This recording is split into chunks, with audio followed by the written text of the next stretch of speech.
অমল আচার্য দুইবারের প্রাক্তন বিধায়ক তৃণমূল ছেড়ে উত্তর দিনাজপুর জেলার ইটাহারে ফের কিন্তু কংগ্রেসের দলীয় কার্যালয় পার্টি অফিসে কংগ্রেসের হাত ধরে যোগদান করলেন।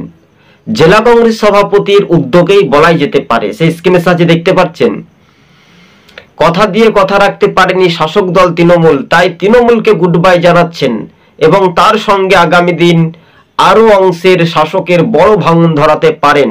এই অমল আচার্যর প্রভাব কিন্তু রয়েছে, তিনি তার শক্তি মজবুত। আগামী ইটাহার থেকে তিনি প্রার্থী হওয়ার সম্ভাবনা বেশি কংগ্রেস থেকে, এমনটাই প্রতিক্রিয়া জানতে পারছি দর্শক বন্ধুগণ। হ্যাঁ, রাজনৈতিক মহলে সেটাই নিয়ে এক প্রকার হাওয়া কিন্তু নিশ্চিন্তে বলাই যাচ্ছে এবং দ্রুত গতিবেগে এগিয়ে যাওয়ার যে একটা বড় চ্যালেঞ্জ বা বড় পাওনা, আর সেটাই নিয়ে রাজ্য রাজনীতির যে প্রভাব, সেটাই গতিবেগ কিন্তু দেখতে পাচ্ছি আমরা। সবুজবঙ্গ নিউজ চ্যানেলটি ভালো লাগলে শেয়ার করে পাশে থাকবেন। একদিকে রাহুল গান্ধী কার্যত তৃণমূলকে এবার কোণঠাসায় মুখে পড়তে হবে, কেননা তৃণমূল ভোট কাটুয়া পার্টি বলে কটাক্ষ করেছিলেন অধীর রঞ্জন চৌধুরী। আজ এই পর্যন্ত।